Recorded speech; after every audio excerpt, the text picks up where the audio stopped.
চলছে পাখা জ্বলছে আলো। অফিস টাইমে সারমেও ঘুরে বেড়াচ্ছে সপ্তাহের প্রথম দিন। চুঁচুড়া পুরসভায় এমনই ছবি ধরা পড়ল। শ্রমিক কর্মচারীরা কাজ বন্ধ করে গেটে বিক্ষোভে সামিল। পরিষেবা না পেয়ে ফিরছে সাধারণ মানুষ। বেলার দিকে চেয়ারম্যান অমিত রায় পুরসভায় ঢুকতে গেলে তাকেও বাধা দেওয়া হয় বলে অভিযোগ। যদিও বাধা কাটিয়ে চেয়ারম্যান অফিসে ঢোকেন। তিনি বলেন, ইচ্ছাকৃতভাবে একটা অস্থির পরিস্থিতি তৈরি করার চেষ্টা চলছে। শ্রমিকরা নো ওয়ার্ক নো পেতে কাজ করে। টানা 6 দিন কাজ না করলে তাদের বদলে অন্য লোক নিয়ে কাজ করানো হবে। অনেক পুরসভা ঠিকাদারদের মারফত অস্থায়ী কর্মী নিয়োগ করেছে। এরা পরিস্থিতি সেদিকেই নিয়ে যাচ্ছে। বন্ধ রাজনৈতিক উদ্দেশ্যিত প্রণোদিতভাবে করা হচ্ছে। সারা রাজ্যেই আপনারা দেখেছেন, আরজিকর কাণ্ড থেকে আরম্ভ করে মাস্টারদের কোনো একটা ইস্যু পেলে এমনি ওদের আর কিছু নেই।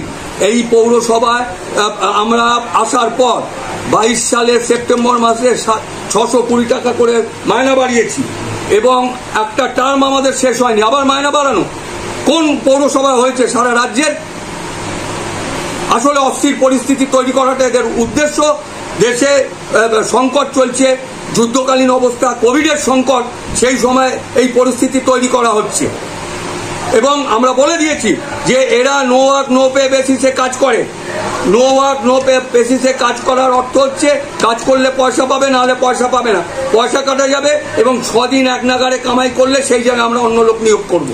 যেখানে দেখা যাচ্ছে যে কোনো মানুষ আসেনি, স্থায়ী যারা কর্মচারী তাদেরও ঢুকতে দেওয়া হয়নি, সেখানে জোর করে আটকানো যায় না। আমাদের মাননীয় মুখ্যমন্ত্রী একদিনও বাংলা বন্ধ হতে দেওয়ার বিরুদ্ধে।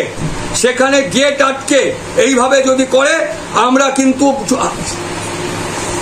জনগণের রায় নিয়ে এখানে এসেছি, আমরা কিন্তু চুপ করে বসে থাকতে পারবো না। এটা জনগণের পরিষেবার জায়গা, পরিষেবাকে আমরা বন্ধ হতে দেবো না কোনো অবস্থাতেই। আপনার মুখে শোনা গেল নতুন করে আবার নিয়োগ হবে যদি অস্থির পরিস্থিতি তৈরি হয়। অস্থির পরিস্থিতি নয়, যারা টানা 6 দিন আসবে না, এটা নো ওয়ার্ক নো পে বেসিসে কাজ ওদের, তাদের জায়গায় নতুন নিয়োগ করে আমরা কাজকে অব্যাহত রাখবো। শেখ দারাব আলী বার্ধক্য ভাতার জন্য এসেছিলেন। পুরসভার কাজ না হওয়ায় ফিরে যেতে বাধ্য হন। সুদীপা বন্দ্যোপাধ্যায় বলেন, আমার ছেলের কলেজে ভর্তির জন্য একটা শংসাপত্র প্রয়োজন ছিল, কিন্তু পুরসভার সব কাজ বন্ধ হয়ে থাকায় তা হলো না। আমাকে বলেছিল বার্ধক্য ভাতাটা বন্ধ হয়ে যাবে, আপনি আধার কার্ড এবং ব্যাংকিং বইটা নিয়ে আসুন। কবে আসতে বলেছিল? আমাকে বলেছিল শনিবার, সোমবারের মধ্যে আসতে। আমি শনিবারে নিয়ে দেখলাম যে পৌরসভা খুব গোলযোগ আছে, শনিবারটা অ্যাভয়েড করে সোমবারে আসার পরে সোমবার কি দেখলেন এসে? সমস্ত বন্ধ, জনসাধারণের উপকারার্থে যারা কাজ করে তারা তাদের মাইনেপত্র নিয়ে গোলযোগ হচ্ছে, সেই জন্য তারা অবরোধ করেছে। সাধারণ মানুষের পরিষেবা কেন্দ্র, আপনারা তো এলেন, কিছু পেলেন পরিষেবা? কিছুই পাইনি। কি বলবেন এইভাবে যে চলছে? কোথা থেকে এসেছিলেন? আমি কালনা থেকে আসছি। কিসে করে এলেন? একটা ব্যয় হলো তো? কত টাকা? 50 টাকা ভাড়া নিয়েছে। আবার তো যেতে হবে। কত টাকা? আমার কোনো ইনকাম নেই, তার পর্যন্ত ইকোনমিক্স প্রবলেম আমার আছে। হ্যাঁ, সেই সমস্ত ভেবে আমি খুব দুঃখিত যে আজকে কোনো কাজ হলো না। আপনাকে তো যেখানে অর্থনৈতিক অসুবিধা, ভাড়া করে আসতে হলো, যেতে হবে। আমি তো হেঁটে যেতে পারবো না, ক্ষমতা নেই। কি বলবেন এইভাবে পৌরসভা আপনাদের সাধারণ মানুষের পরিষেবা কেন্দ্র ব্যাহত হচ্ছে? সকল পরিষেবা সুন্দর হোক, মানুষ তো ওটাই আশা করে। আমার এখানে ভাড়া বা এর কোনো ব্যাপার আসতেও পারি, যেতেও পারি, কিন্তু এটা তো জানা ছিল না। কিন্তু ব্যাপার হচ্ছে যে আমার একটা ভীষণ দরকার স্যারের সাথে, চেয়ারম্যান স্যারের সাথে। ওনার হয়তো সামনাসামনি দেখা হলে আমি এই জিনিসটা নিতেও পারবো, কিন্তু আমার এই মুহূর্তে দরকার এই কারণে ছিল যে আমার ছেলের একটা কলেজে ভর্তির ব্যাপার, একটা সার্টিফিকেটের দরকার। কিন্তু এরকম অস্থির পরিস্থিতি সাধারণ মানুষের তো পরিষেবা ব্যাহত হচ্ছে। ব্যাহত এবং যারা করছে তারা তো তাদের মতো করে করছে না, কিন্তু সাধারণ মানুষের পরিষেবাটা আমার মতে ওরাও না ওনাদের মতো চালাক, সাধারণ পরিষেবাটা চালু রাখাটা উচিত আমার মতে। সাধারণ পরিষেবাও লোক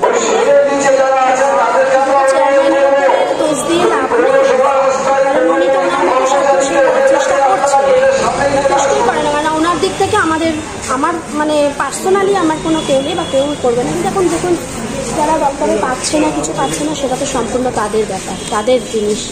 আমার মতে পরিষেবাটা একদিকে যদি চালু রেখে যদি সেইভাবে ওনাদের নিয়ে একটা আলোচনায় বসা হয়, সাধারণ মানুষও কাজ করবেন, মানে যারা ধর্মঘট করছেন তারাও একটা টোটাল বন্ধ করে রাখে। সমর্থন করছেন এই বন্ধ রেখে পরিষেবা সমর্থন করছেন সাধারণ মানুষ হিসেবে? দেখুন, সাধারণ মানুষের আমি সমর্থনও করছি না, ওদেরকে একদম আমি হারাধনাও করছি না। কি নাম আপনার? সুদীপা ব্যানার্জি। সুদীপা ব্যানার্জি, কোথায় বাড়ি আপনার? আমার মহসিন কলেজের কাছে বাড়ি। যিনি এখন আমাদের চেয়ারম্যান, উনি যথেষ্টই হেল্পফুল, যথেষ্টই সবকিছু করেন। সবকিছু মাথায় রেখে যদি ঠিকঠাক হয় তাহলে ওনারাও কিছুটা ভালো হবে, আর সাধারণ মানুষও কিছুটা ভালো। গত বছর সেপ্টেম্বর মাসে বকেয়া মজুরির দাবিতে লাগাতার ধর্মঘট করে অস্থায়ী শ্রমিক কর্মচারীরা, যার ফলে শহরের জঞ্জাল পরিষ্কার বন্ধ হয়ে পড়ে, আস্তাকুড়ে পরিণত হয় শহরের রাস্তাঘাট। অবশেষে এই মুখ্যমন্ত্রীর হস্তক্ষেপে পুরো নগর উন্নয়ন দপ্তর 3 কোটি টাকা দিলে তখনকার মতো শ্রমিকদের বেতন মেটানো হয়। পুনরায় কর্মীরা কাজ শুরু করে। বর্তমানে তাদের আন্দোলন মজুরি বৃদ্ধি নিয়ে। হুগলি চুঁচুড়া পুরসভা শ্রমিক কর্মচারীদের বেতন দিতেই সমস্যায় পড়ে। মাসের নির্দিষ্ট কোন দিনে বেতন দিতে পারে না। পুর প্রধান অমিত রায় বলেন, 22 সালে পুর বোর্ড গঠন হওয়ার পর রোজ 20 টাকা করে মজুরি বাড়ানো হয়েছিল। একটা পুর বোর্ডের মেয়াদ শেষ না হলে আবার মজুরি বাড়ানো রাজ্যের কোনো পুরসভায় হয়নি। অস্থায়ী কর্মীদের জন্য পুরসভার কোনো দায় নেই। তবে চুঁচুড়া পুরসভা অবসর থেকে মজুরি সব বিষয়ে অনেক সহানুভূতিশীল। এরপরেও যারা কাজ করবে না তাদের বদলে অন্য লোক নেওয়া হবে। শ্রমিক ইউনিয়নের নেতা স্নেহাশিস চক্রবর্তী বলেন, শ্রমিকদের দাবি দাবা নিয়ে আলোচনার অধিকার চেয়ারম্যান করে নিয়েছে, তাই স্বতঃস্ফূর্তভাবে শ্রমিকরা কাজ বন্ধ রেখেছে। যতদিন না সমস্যার সমাধান হয়, দাবি নিয়ে আলোচনায় বসেন চেয়ারম্যান, ততদিন এই আন্দোলন চলবে। আন্দোলনের জেরে কাজ বন্ধে ফাঁকা পুরসভার সারমেয়দের আস্তানা হবে। মায়না বাড়িয়েছি, আমরা বলেছি গত সেপ্টেম্বর মাসে এই অস্থির পরিস্থিতি তৈরি করা হয়েছিল। সরকার টাকা দিয়েছিল, 60 বছরে তাদের রিটায়ার করাতে বলা হয়েছিল, আমরা সেটা করিনি।